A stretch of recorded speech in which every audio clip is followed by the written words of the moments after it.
Jubilee hills ఉప ఎన్నిక జరిగిన తీరుపై వచ్చిన రిజల్ట్ నిజంగానే కాంగ్రెస్ గెలిచిందంటారు? గెలిచిన తీరు కరెక్టేనా? గెలిచిన తీరు తెలియదే ఉంది. స్పష్టంగా బీజేపీ తానోడి కాంగ్రెస్ ని గెలిపించుకుంది. మనకి డిపాజిటే రాలేదు. బీజేపీకి సుమారుగా 8,000 ఓట్లు వచ్చినాయి గుర్తులేదు, కానీ 10,000 లోపే. లాస్ట్ టైం అరౌండ్ 10,000 ఏదో.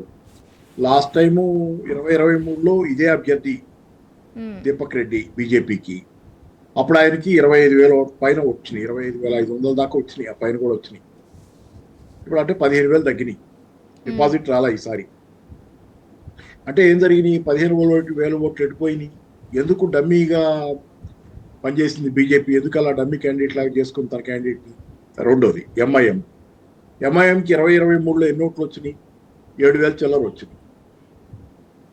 అంటే ఎంఐఎం నిజంగా ఇక్కడ 1,00,000 పైన, 1,30,000 కూడా చెబుతున్నారు, కానీ 1,00,000 పైన ఉన్నటువంటి ముస్లిం ఓట్లలో 7,000 ఓట్లు మాత్రమే 2023లో ఎంఐఎం తెచ్చుకుందంటే ఎంఐఎంకి ముస్లింలలో ఎంత పలుకుపడుద్ది?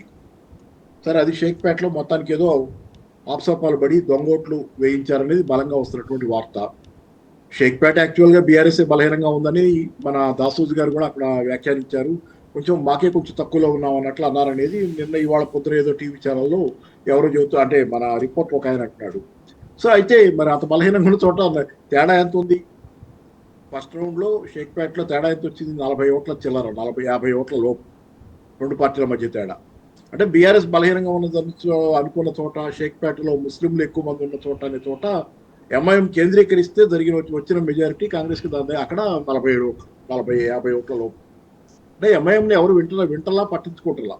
సాధ్యమైనంత వరకు దొంగ ఓట్లు వేయించి సాయం చేసింది కాంగ్రెస్ పార్టీకి అక్కడ. సో ఈ వ్యవహారం ఇది.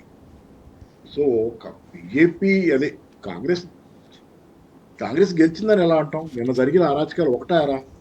ఆపసోపాలు పడింది. ఒక్క నియోజకవర్గాన్ని గెలవడానికి జూబ్లీ హిల్స్ని మొత్తం మంత్రి మండలి మొత్తం, క్యాబినెట్ మొత్తం దిగిపోయి ఆపసోపాలు పడి ఆఖరికి గెలిచామనిపించుకున్నారు కదా. గెలిచారనేది నిజం, కానీ గెలిచామనిపించుకున్నారు.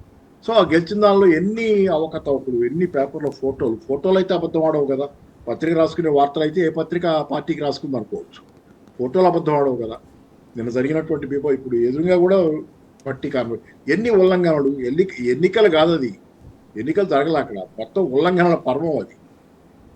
నేనేంటంటే కాంగ్రెస్ గెలిచిందని ఎలా చెబుతాను దీనిలో? కాకపోతే అప్సోపాలు పడి అధికారం ఉంది కాబట్టి, డబ్బులు సంపాదించుకున్నారు కాబట్టి 2 ఏళ్లలో విపరీతంగా వెదజల్లారు. 1,00,000 చీరలు పంచారనేది ఇప్పుడు ఆబ్వియస్గా వాళ్ళు కూడా అంగీకరిస్తున్న విషయం. 1,00,000 చీరలు పంచి ఒక్కో చీర కూడా ఖరీదైన చీరలు పంచారు. 1,500 దాకా ఉన్నాయని విన్నాను నేను.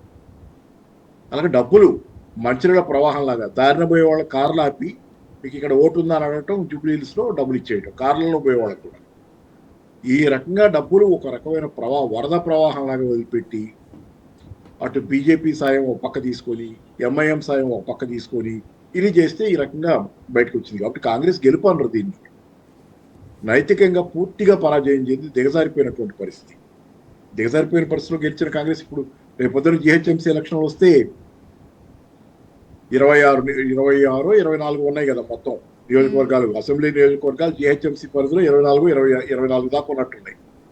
24 నియోజకవర్గాల్లో ఇంతే ఇది చేయాలంటే అవ్వదు కదా, తేలిపోద్ది. ఈరోజు ఏంటంటే తాత్కాలికంగా రేవంత్ రెడ్డి గారు తన సీటు కాపాడుకోవడానికి, ఎందుకంటే హైకమాండ్ ఆయన మీద కోపంగా ఉంది, జూబ్లీ హిల్స్ మీద దృష్టి పెట్టింది.